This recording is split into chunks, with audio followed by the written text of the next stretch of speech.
Hello bachcho, let's read this given question. So the given question says that for a motion in 2 or 3 dimensions the angle between the velocity and the acceleration is. तो देखिए बच्चों question में हमें क्या बोला जा रहा है कि जो मोशन हो रहा है, मान लीजिए हमें 2D एंड 3D मतलब 2 dimensional and 3 dimensional motion perform करवाना है, तो जो वेलोसिटी और एक्सेलरेशन है इन दोनों के बीच का एंगल क्या होना चाहिए, ये क्वेश्चन में हमसे पूछा गया है। तो इस क्वेश्चन को सॉल्व करने के लिए सबसे पहले हम की कंसेप्ट देख लेते हैं। की concept to solve this question is for performing 2D and 3D motion, for performing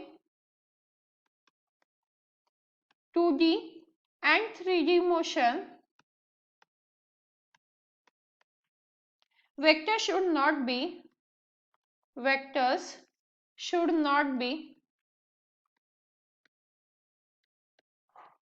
in same direction. Vectors should not be in same direction.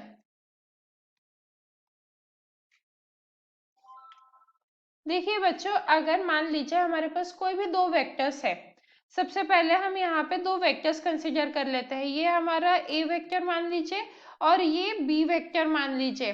तो क्योंकि ये सेम डायरेक्शन में है तो हम मान सकते हैं कि ये सेम लाइन में है, और एक ही सेम लाइन में है मतलब ये कौन सा मोशन शो कर रहे हैं, 1D, जो हम कहते हैं 1 डायमेंशनल।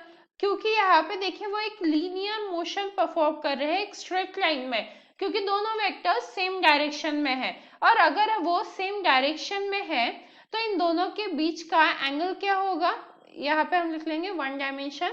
और अगर 1 डायमेंशन है तो इन दोनों वेक्टर्स के बीच में द एंगल बिटवीन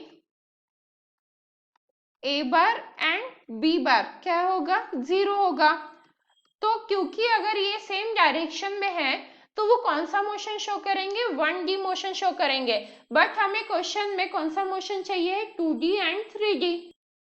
तो इसका मतलब है कि इफ हमें 2D और 3D मोशन चाहिए तो दोनों के बीच का एंगल क्या होना चाहिए, 0 से ज्यादा होना चाहिए। तो इसीलिए इफ सपोज हमें मोशन चाहिए है 2D and 3D for performing 2D and 3D motion, angle between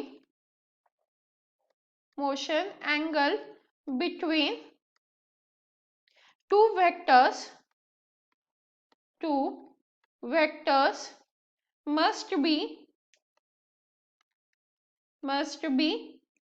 more than 0 degree. तो हमें पता चल गया कि ऑप्शन ए तो रॉन्ग है। अब देखिए 90 डिग्री और 180 डिग्री भी दिया हुआ है, तो 90 डिग्री मतलब सिर्फ कुछ इस तरीके से परपेंडिकुलर हो जाएगा। और मान लीजिए दो वेक्टर परपेंडिकुलर है और हमने अगर उसका डॉट प्रोडक्ट ले लिया तो 0 आ जाता है। और अगर कोई वेक्टर या कोई भी पार्टिकल सर्कुलर मोशन शो कर रहा है तो फिर ये जो वेक्टर्स है इनके बीच का एंगल सिर्फ 90 डिग्री नहीं हो सकता है, कोई भी एंगल हो सकता है। जैसे अगर हमने टेंजेंशियल भी लिया तो तब हमें, जैसे ये अगर मान लीजिए रेडियस वेक्टर है और ये सर्कुलर मोशन शो कर रहा है, तो ये टेंजेंशियल वेक्टर जब लेते हैं तभी हमें 90 डिग्री मिलता है। पर अदर देन 90 डिग्री भी, जैसे अगर हम प्रोजेक्टाइल मोशन की बात करें तो प्रोजेक्टाइल मोशन में कुछ इस तरीके से मोशन शो होता है, तो यहाँ पे अदर देन 90 डिग्री भी एंगल यूजफुल रहता है, क्योंकि प्रोजेक्टाइल मोशन भी 2D मोशन कहलाता है।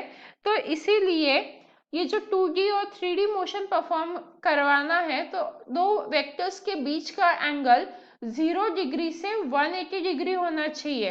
और हमने वेक्टर्स क्यों कंसीडर किया, क्योंकि velocity and acceleration both are vector quantities, इसीलिए हमने in general velocity and acceleration को वेक्टर्स की टर्म्स में सोचा है।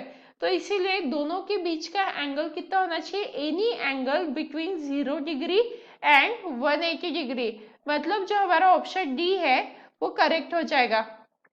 And hence the final answer for the given question is option D. Hope you understood it well. Best of luck.